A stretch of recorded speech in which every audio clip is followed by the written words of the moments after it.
We're in Numbers, the 8th chapter, verse 1 through 12:16. As Steve said last night, it's quite a large portion, and there is just a lot of good treasures in here. So I hope to sort of skim over the process, get to some of the nuggets, and then we can talk about the details of it. Um, I'm going to be using extensive commentary from our rabbi that helped found Nativ and help us get started, Rabbi Avraham ben Yaakov Greenbaum. And this book is called Universal Torah, Lessons for Humanity from the weekly Torah portions. And if you're looking for something that's a very easy read, extrapolates information for life and living, it's a great book. So you can go to Azamra, Azamra dot org, and you'll be able to pull up and order this book. It's a really good book. So we're going to get started. After the dedication of the sanctuary and the repository for the Torah and a place for the Torah to be stored, the children of Israel were really almost ready to start their journey to the land of Israel. Oh, let me forget. I don't want to forget. I get my headphones on so the audio's better. Sorry. One day I'll have my stuff together like Steve. Okay, that should be better.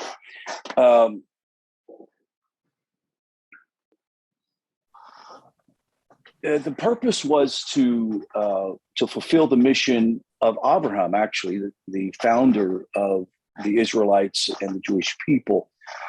The idea is to take the Ark of the Covenant up to Jerusalem so that the light of Torah would shine from Mount Moriah to the entire world. The opening sections of this parsha set some final details relating the sanctuary and its service. And we talked about it extensively last night, and that is the lighting of the menorah, the inauguration of the Levites and their service, and the law of the second Pesach. And we've had some discussions about that, and we'll add a few more today. Now, the Torah then relates the miraculous divine presence visible in the encampment on journeying of the children of Israel in the wilderness.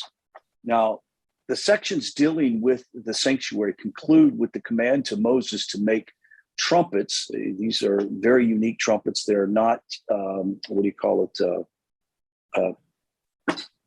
Oh my goodness, I'm drawing a blank. It's not the ones made out of a deer, out of a horn, but it's actually made out of a silver trumpet. And this is going to have an impact on us understanding what these trumpets are going to be used for, et cetera, et cetera. Now, let's talk briefly, and I know we talked a little bit about last night, but I want to add a couple of things in that I didn't see until later on. And that is, Rashi explains about this idea that the flame goes up by itself. There's a term found in the text where it says, until the flame goes up by itself. That means kindle it, take care of the flame, trim the wicks, make sure it's plenty of oil, but do that until the flame goes up. And I find it a really interesting phrase. And Rashi explains the thematic connection between the opening verses of this parsha about the menorah and the concluding section of last week's parsha, Nasa. And when Aaron saw the dedication offering of the priest of the tribes, it says that he became a bit demoralized because either he nor his tribe was with them. We said that just briefly. Now, the Holy One, blessed be he, said to him, by your life, yours is greater than theirs, because you kindle and tend the lights. This is Rashi on the opening verse of the Parsha. Now, the consecration of the sanctuary and the offerings of the princes were events of massive cosmic significance, containing the keys to creation, but they were like one-time events. And as I said before, when we got to that, we talked about this one-time dedication of bringing a korban for their people. and it having much greater meaning. And I wish that we could get into it. And I wish I had the scholarship to be able to present it to you, but obviously I don't. The service of Aaron and his tribes were actually a daily service. This is what is going to set them uniquely apart from the rest of the elders or the princes of the tribes of Israel. And that is, the princes of the tribes of Israel brings one sacrifice at this time, but Aaron and his priest are to bring a daily sacrifice. They're to bring a daily service to the temple. The service of the priest is to light the menorah. Each one of us, if you really think about it, are priests in charge of lighting our own candelabra, our own light, allowing the light of truth and wisdom to come in. The understanding of God to shine from its sources, the sanctuary before the Holy of Holies, into our souls, our minds, and our hearts. But how can we attain this da'ats, this knowledge? An amazing wonder is this Hebrew word da'at or da'ats. It is exalted far above me, as it says in Psalm 139:6. I cannot reach it. Like, this knowledge is so vast, so vast, I cannot reach it.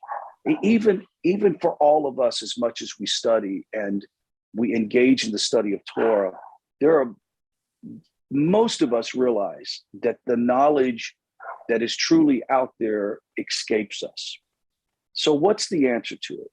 Well, this is the work of the priest, whose task is to tend the light and kindle them. So how can a human being possibly attain the light of knowledge of truth of the infinite God? Well, the work of the priest was for that reason.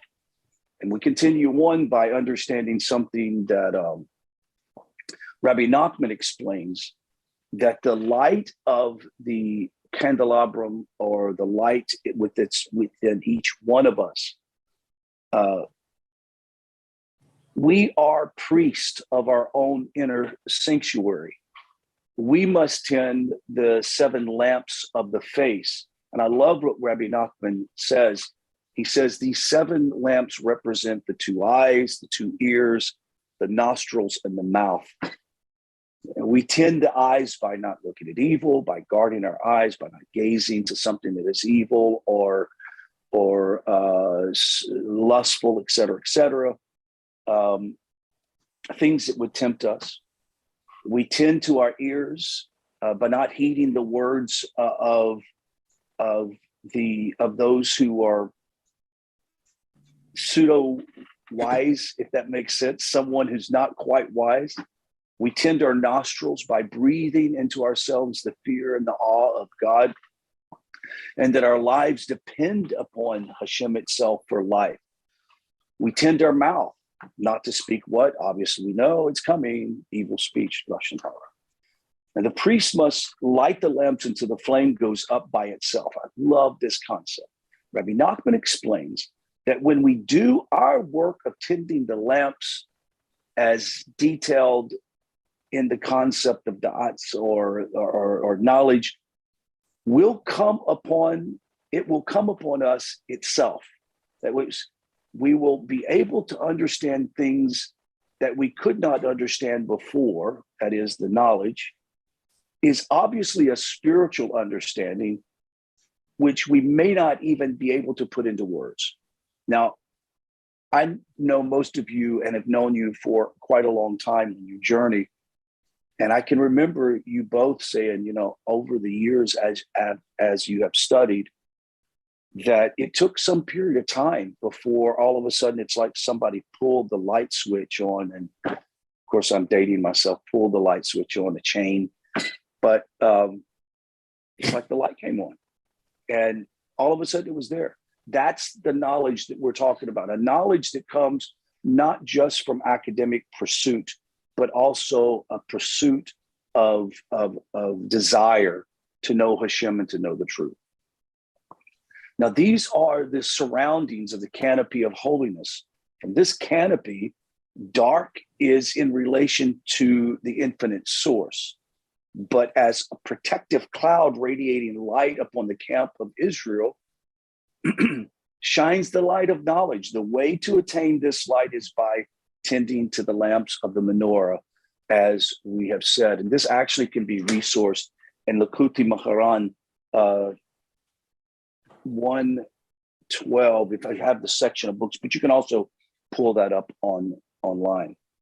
So what does that mean? That as we come together each week, we meet 4 times a week now to study Torah. Each time we are gleaning Torah and mitzvahs. We're actually conducting mitzvahs by studying Torah. Every time that you go out and you give charity, or you show some level of compassion and loving kindness upon somebody, or you share wisdom with somebody, you're actually being the light. That mitzvah is helping to kindle that light. If you will continue to do that, and this is for those who will watch this video and say, hey, Rod, I've been watching your videos for a while, and nothing's jumped on me where I can understand it. Well, I'm just going to tell you, give it time. Give it time, and you will find that in your constant pursuit of studying Torah, you will see a transformation and a knowledge that will come in. And when you see it, when it happens, you're going to know it's finally starting to catch up. And of course, that'll be more encouraging than ever. Briefly, we're going to talk about the labor of the Levites.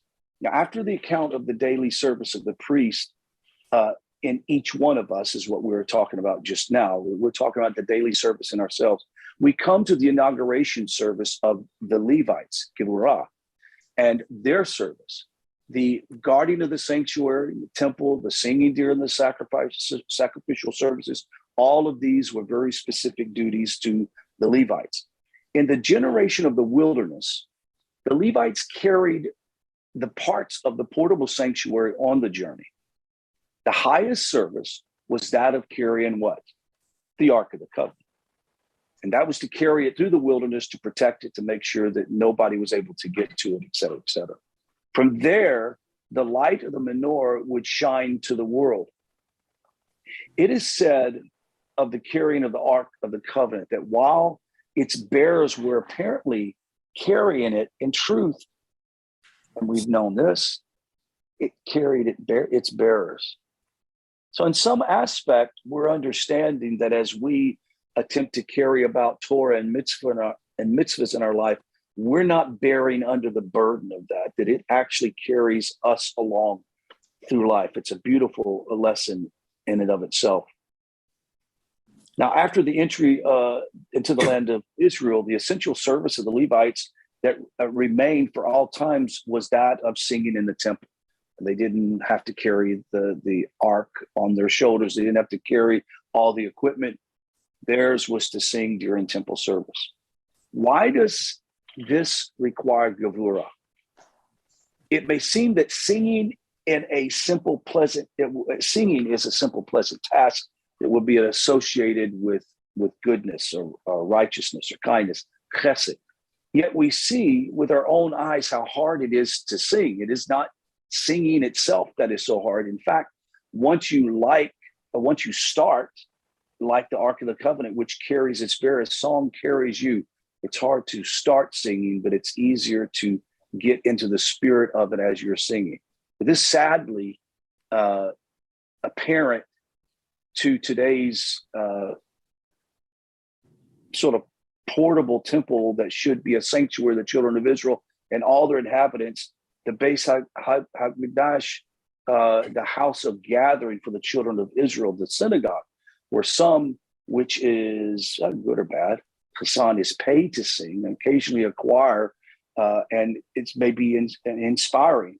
And many, however, there is an embarrassed prayer leader and a heavy congregation reluctant to get involved in singing. I was explaining to someone the other day how they're asking me, where do Jews generally do their worship service? And I said, well, they don't technically have a worship service.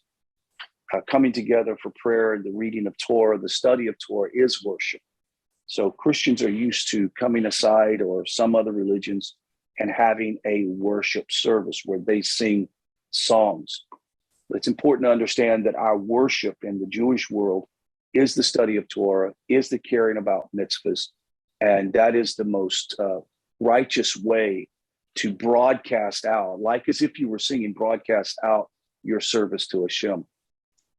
In this portion, they deal with the second Pesach.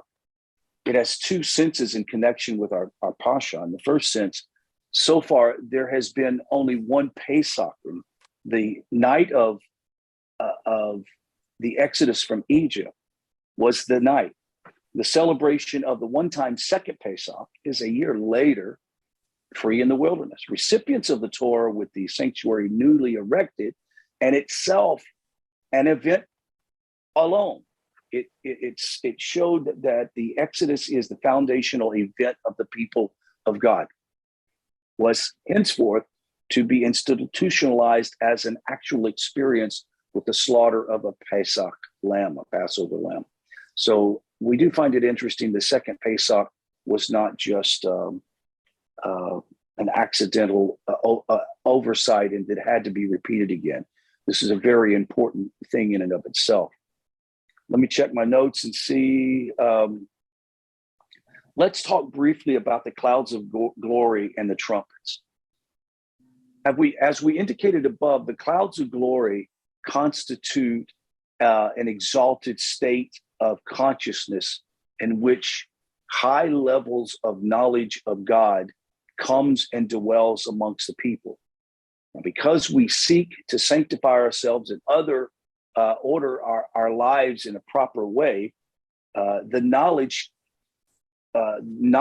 one can understand that everything that happens is under God's control. There are times when you stay still for different periods of times, and then you have to venture off into a journey and have some difficulties and struggles, and then all of a sudden knowledge comes from that. Sometimes knowledge comes to you in the easiest ways.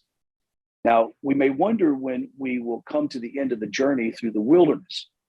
When will we reach the promised land?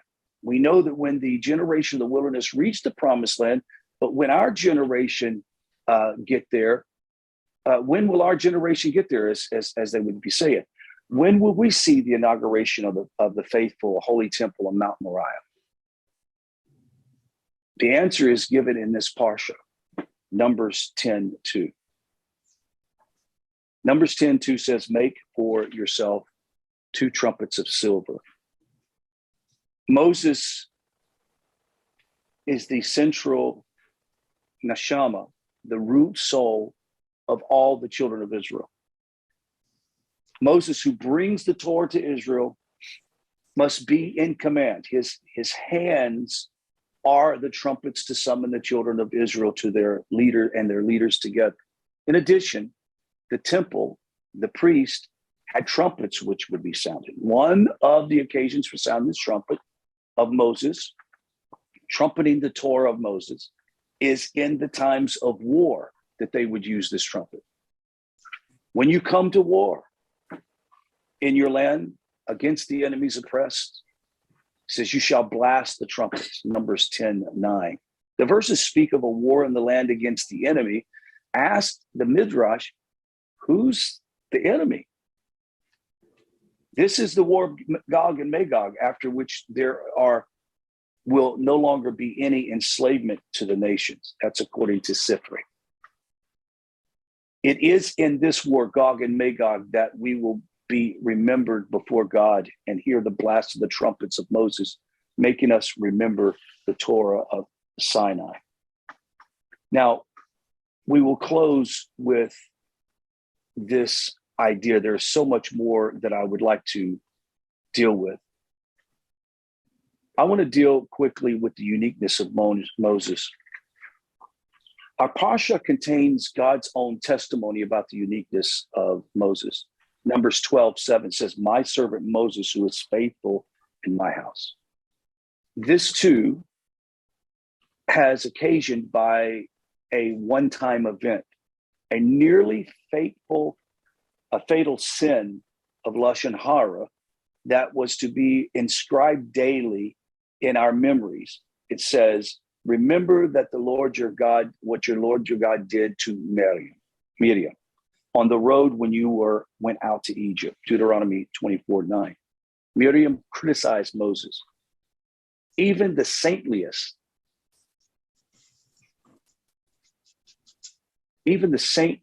person is human enough to speak Lashon Hara.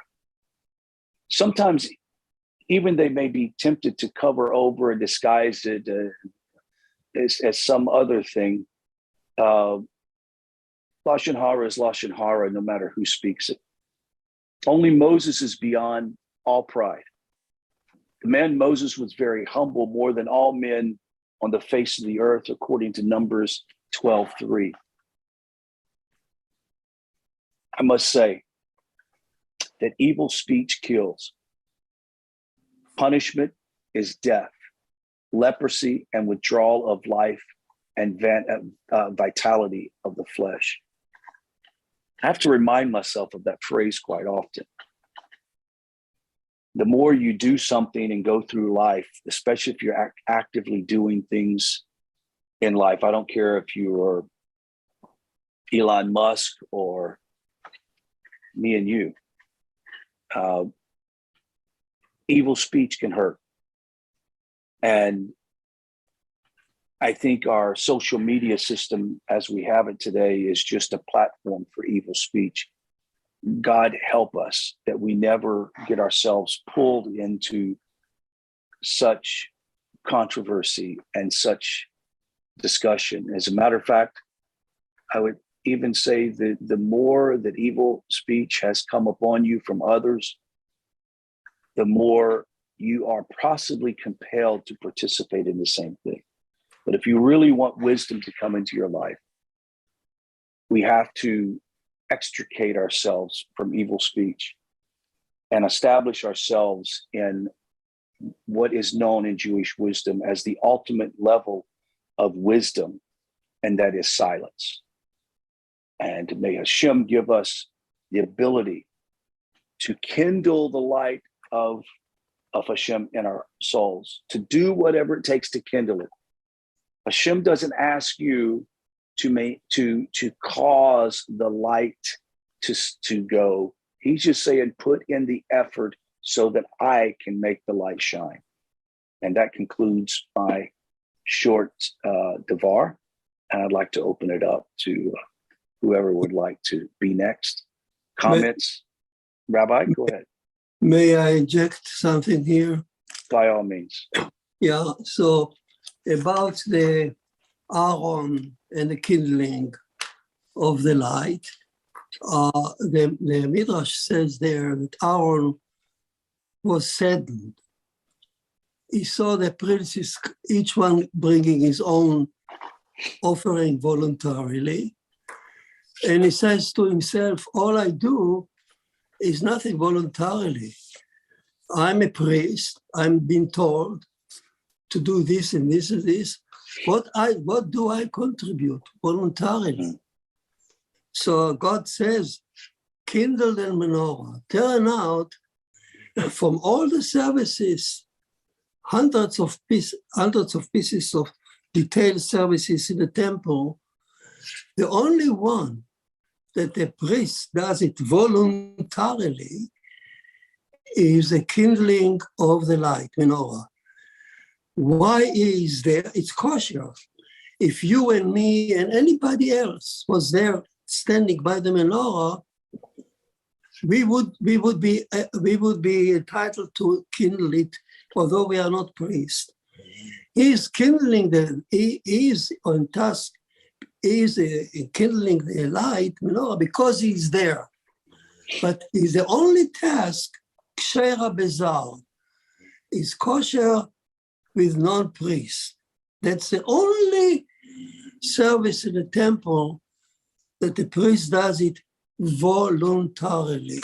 I've never heard that before. It's beautiful. It means Yes. Because you're saying that it's up to us voluntarily to keep up the menorah light,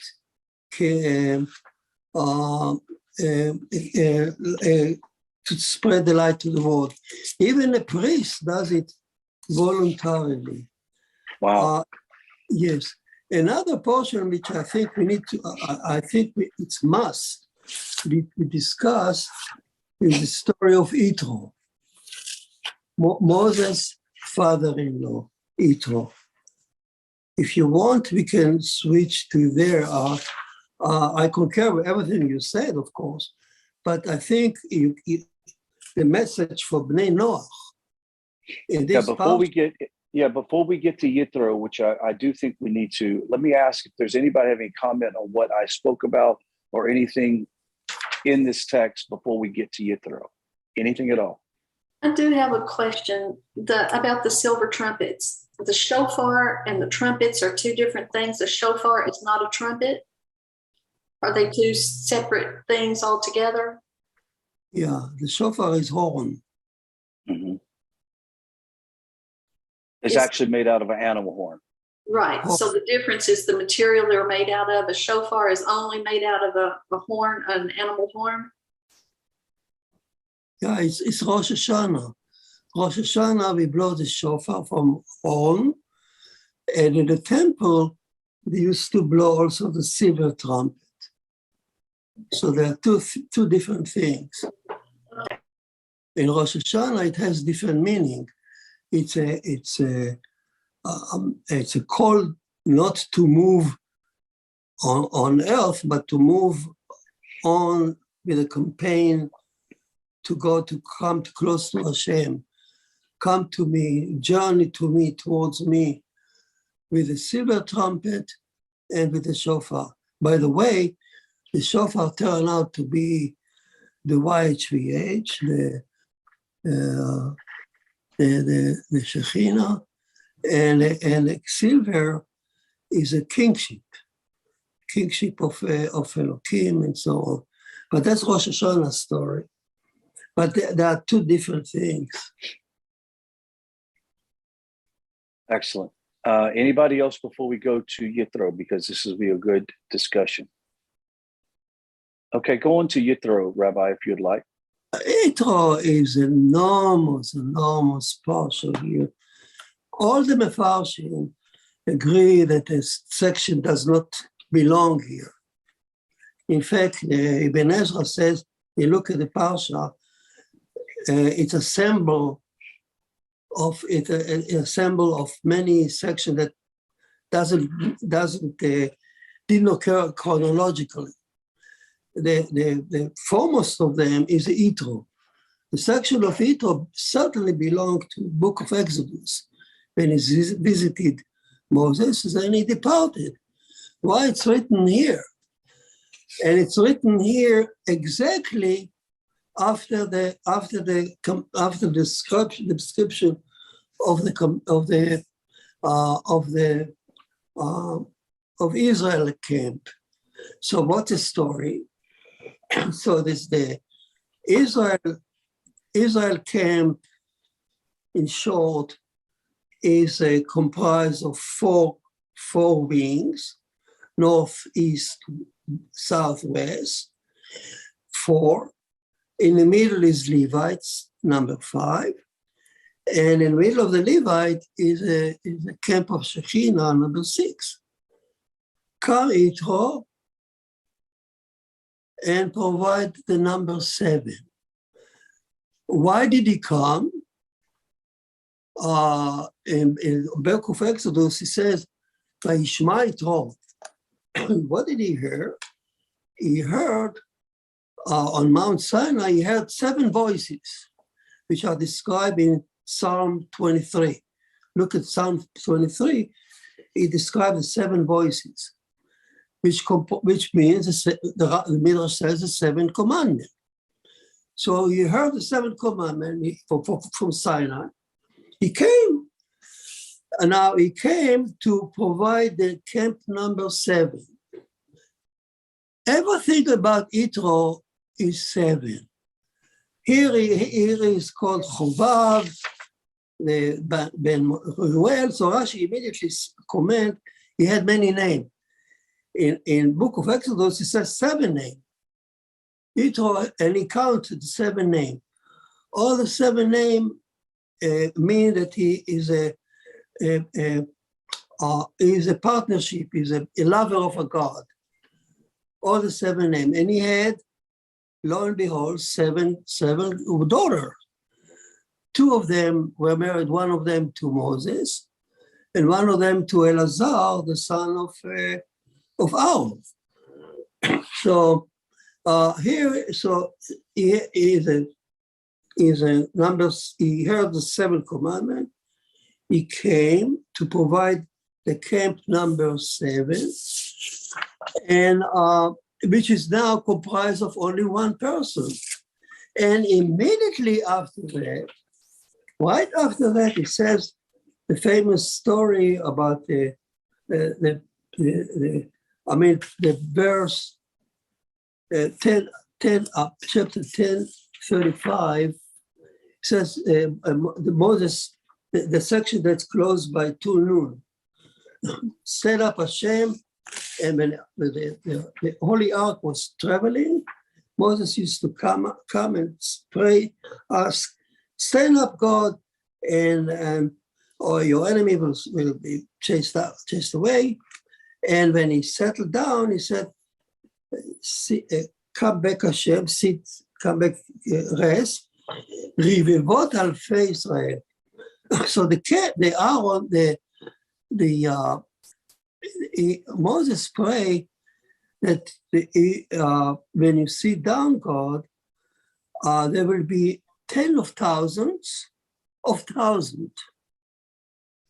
That's a strange, unusual combination. And the teaching here from Rabbi Shimon Raphael Hirsch is credited for that teaching. He says, Rivevot alfei Israel, the 10,000 of Rivevot is a Gentiles, because it's the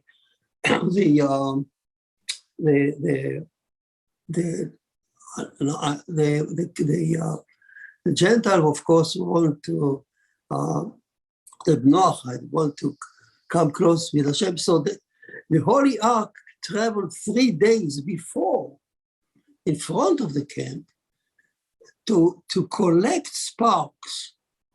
To collect sparks, Or HaChaim says, to collect, not only to kill snake, but to collect holy spark, holy neshama.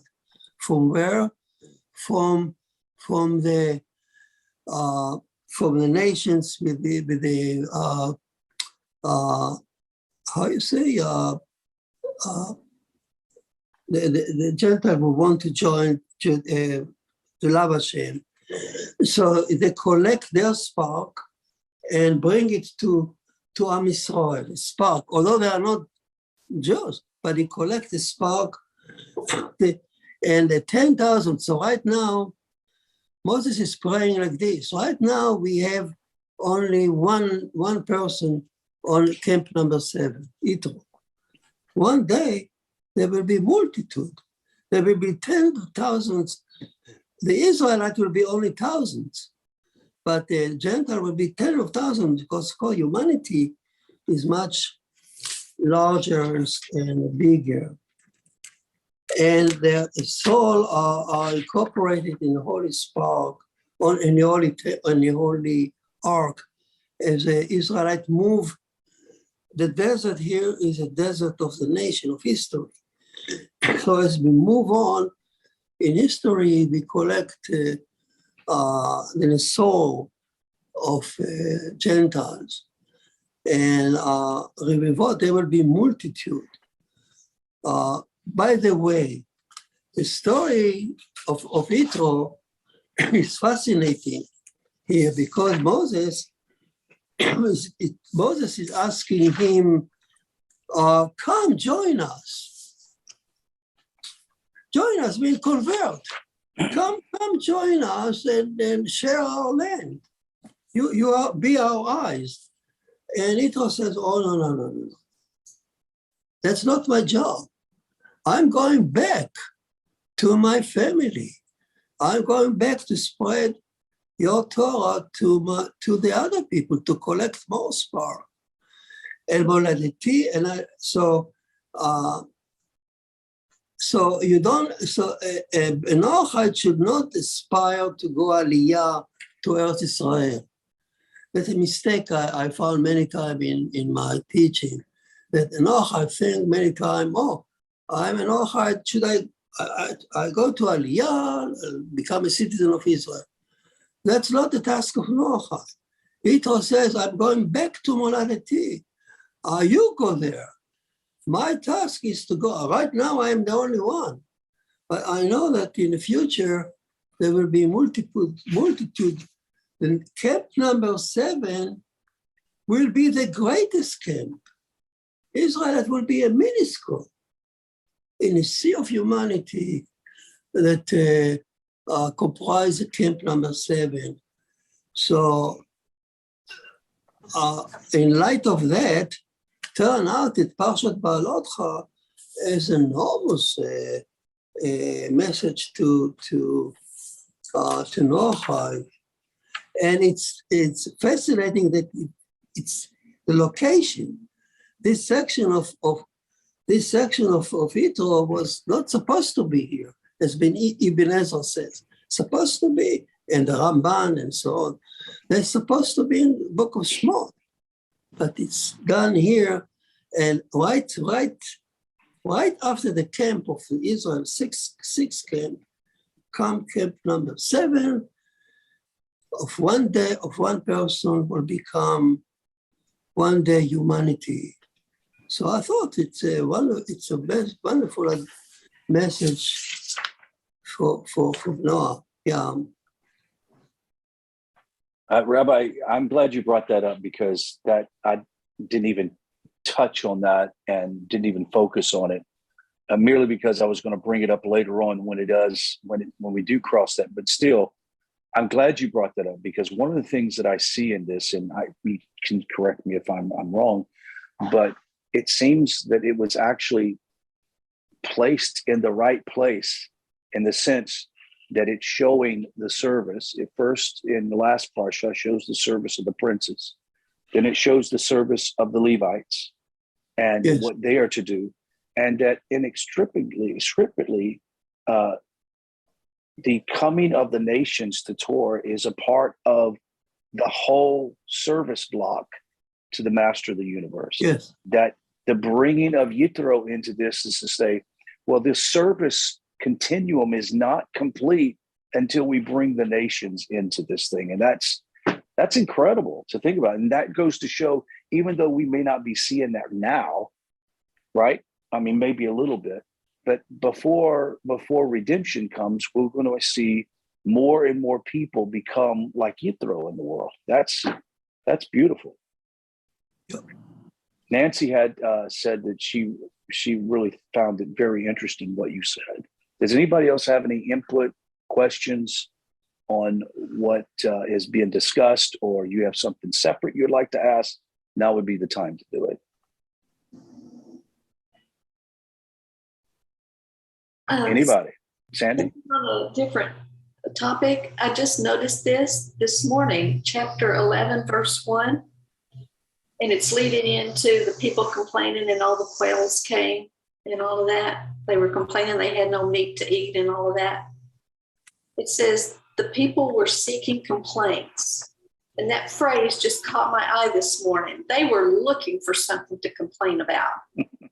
And I thought, how true for us today. If I want to find something to complain about, I can find something to absolutely. And they were looking for it. So it didn't take long for them to really find it. Even though they had herds of cattle and sheep and all of that, they had meat, but they were looking for something to complain about. That is really good. Rabbi, do you want to, is that sound something like that's correct? They were looking for something to attack. These are the bitter people who are bitter, who are looking for cues to complain about. The story is bad because these people were the Sanhedrin, not less than Sanhedrin. And this is the Sanhedrin that was burned, that was killed. So it's even as you said earlier, Miriam, now even the Sanhedrin. And it's not incidental that those calamities were assembled here. Even great people can err and calamities. And that's why the question is, why is that? Why was it? Why are those bad cases, one after the other, assembled here? Although chronologically they happen different time. The answer is not me. I'm saying it's Rabban Gamliel. Rabban Gamliel watched it, and he said, "You know why? Because of the section of the Torah, the two noon, the section of the Torah, also not supposed to be here. The section with two noon is supposed to be in Parashat Bamidbar, two weeks earlier. It was written, it traveled in the Torah, and Moses put it here to separate one calamity from another. So the Torah separate one calamity from the other. The Torah doesn't want three calamities to occur one or the other. So after two calamities, it puts the Torah, the traveling, the prayer to noon, and then the other calamities. So as we move in history, the history is full of calamities, mental failure. The only one that keeps us going is the Torah. It can separate one calamity from the other. And it keeps on traveling, Rabban Gamliel says. You know what? When Mashiach comes, this section with the two noon will be written again. Mashiach will write it again at the end of the Torah, because there will be no more calamities. So it's like a section that continues to travel in the Torah. By even so, the Holy Ark is traveling. It's not traveling only in the desert, it's traveling in the Torah. It's moving from Genesis, if you want, to here. And then finally, Mashiach will come. There will be no more calamities, if you want. It will written at the end. That's Rabban Gamliel says.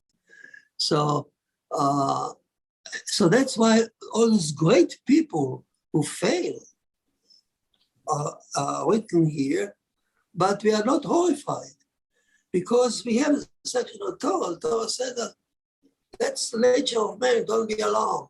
There is a Torah that will heal you and keep you going. Stick to me, and I will burn all the snakes, all the scorpions. Stick to me, travel with me. Don't be in despair by the failure of great people.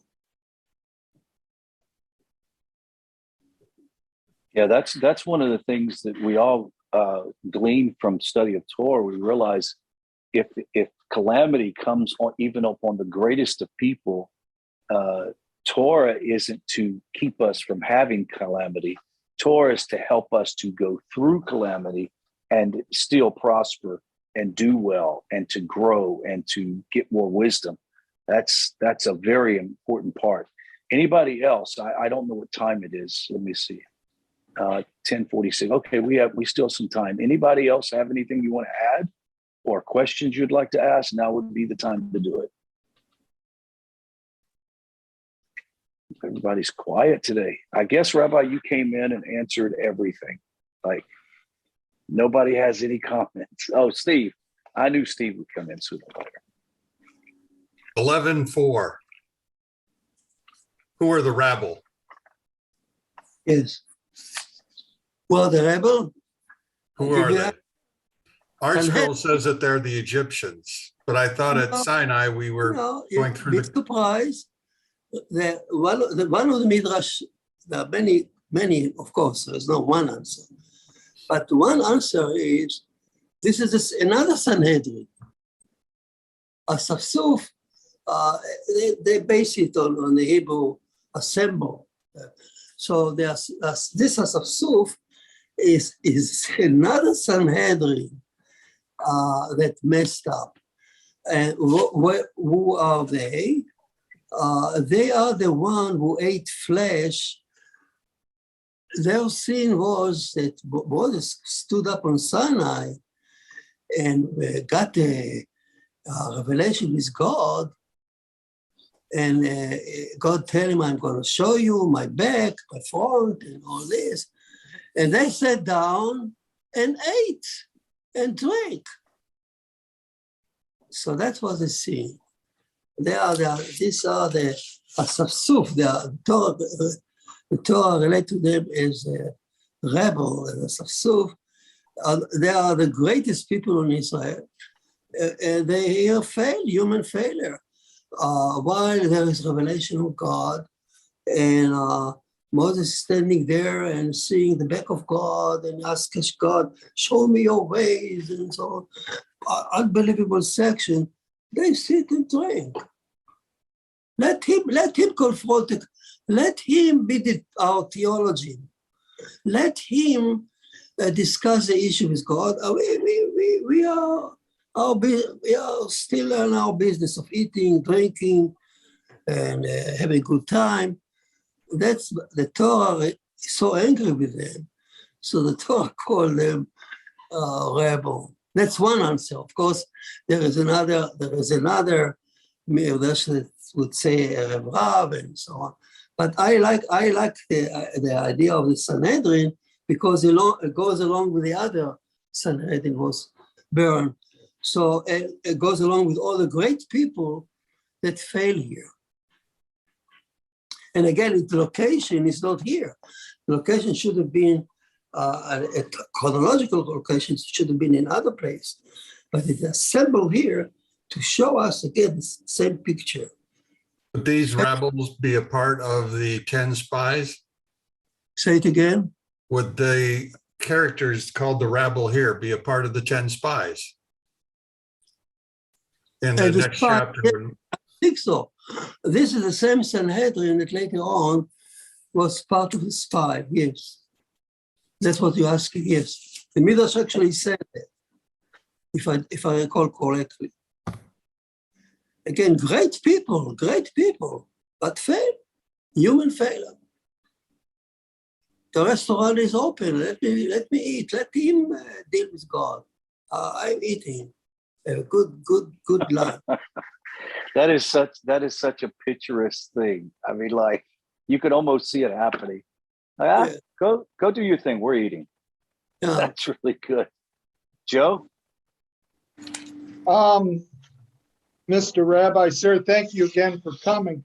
Steve, our excellent fellow, often brings up an issue that I have trouble with, which is the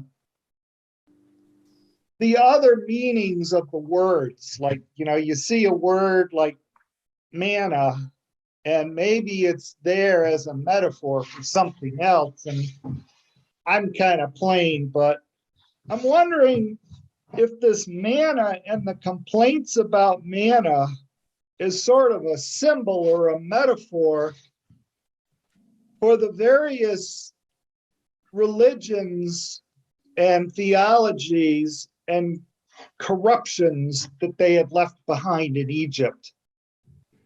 That's all. The manna, let me repeat what you're saying. If I got it right. The manna is a symbol of? Yeah, the people are complaining because all they get is manna. And on the surface level, yeah. But they're not just complaining about food. They're also complaining about the religions that they left behind, which would have included conceivably multiple gods and all sorts of horrible practices like what was that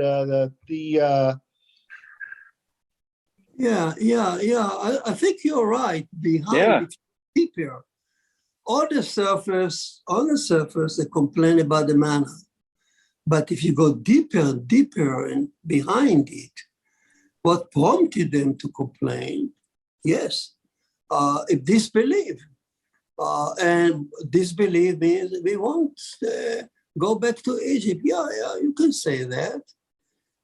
Deeply, they are still bound to Egypt. They are still not free. You can say that. Yes, yes. And I think it ties into what you were saying, that like the Sanhedrin sitting there going, hey, what do you want to eat? You guys go do your hyper spiritual, mystical, whatever, deal with that. We want to eat. We just want to take care of ourselves. And that really, Joe, is a very insightful thing. It's like, yeah, man is spiritual. Yes, it's heavenly. Yes, it's from God. But we want to eat some steak. Like, we want to go back to Egypt and experience what we had before. And it's not just about food. That's very insightful, Joe. I'm impressed. Very impressed. Who will be next? We just have a couple more minutes left. That was very good, Joe. Yeah, go ahead. I have a question. Were the 12 princes who brought all the sacrifices, were they a part of the Sanhedrin, or are they totally separate?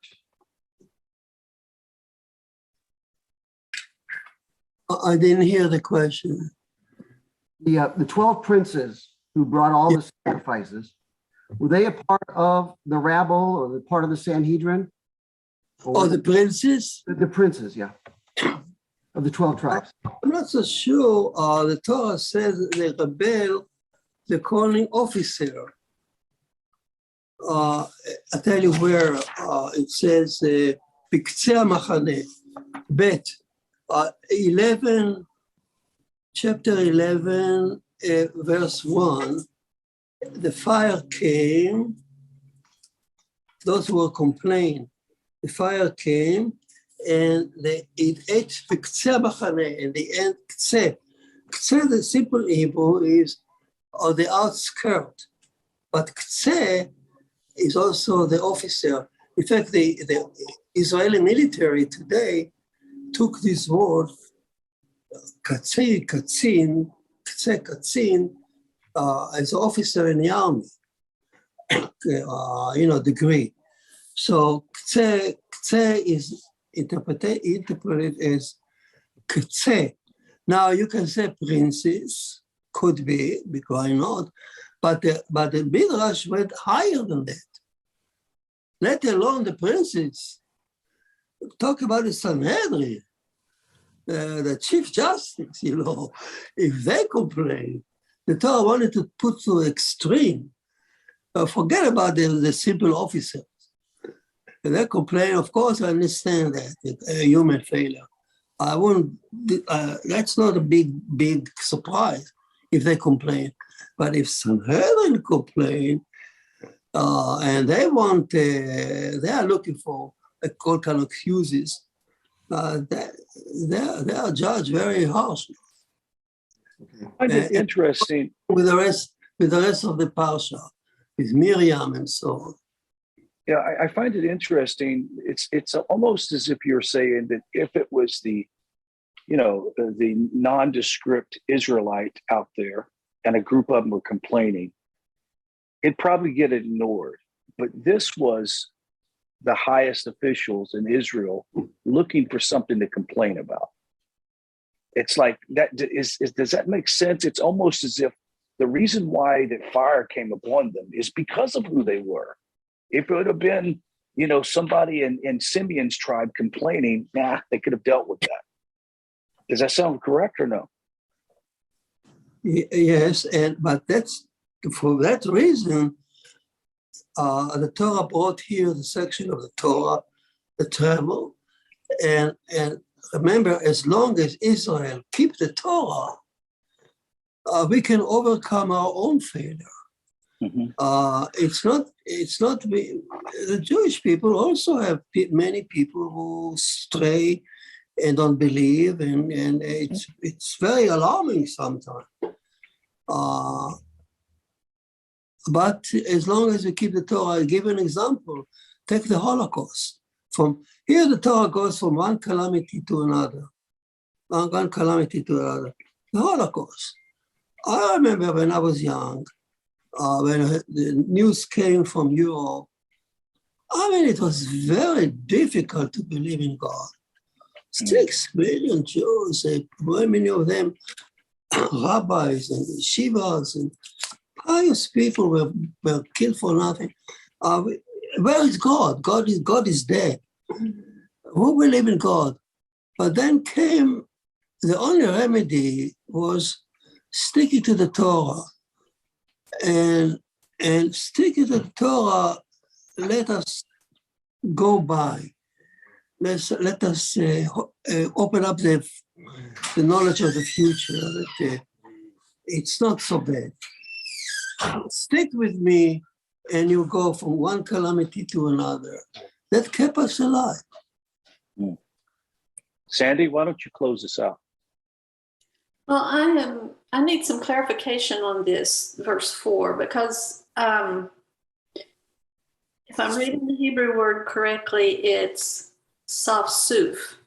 Yes. And the interlinear here translates it the riffraff. Yes. And Rashi translates it rabble. Yes. So am I hearing that we're actually saying that's the Sanhedrin that's being called riffraff? Yeah, the Rashi pick up the simple explanation, but the Midrash, if you look up in the Midrashim, one of the Midrash says the opposite, that this Asafsuf is not a rebel, but Sanhedrin. And it gives you a basis conclusion from the Hebrew, Asafsuf assemble, because God told Moses, assemble me 70 people. So they took the word assemble softly. So this Midrash speak the opposite. You say, as if the rabbi in the Midrash saying, oh, you're telling me that these are the Erev Rav. I don't care about it. That's not the story. The story is the opposite. The story is that the Sanhedrin, and then goes along with the rest of the parasha. That is profound. I have never heard this in my life, and that's putting a whole new spin on this idea. And you're correct. If it was out of Rav, the leadership in Moses, like, these crazy Egyptians, right? Yeah. Who are they, right? That's it would have said, if you go with a simple explanation, you say, oh, they are sinner, but we Jews, wow, right. We are. But here the Torah says, no. Look at the mirror. Oh my goodness, that's huge. That is profound.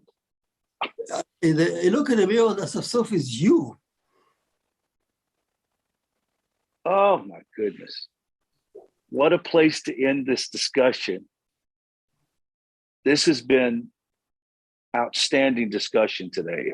I hope that you guys are impacted as much as I am on this thing, but this has been a great class. Our next class will be Sunday morning.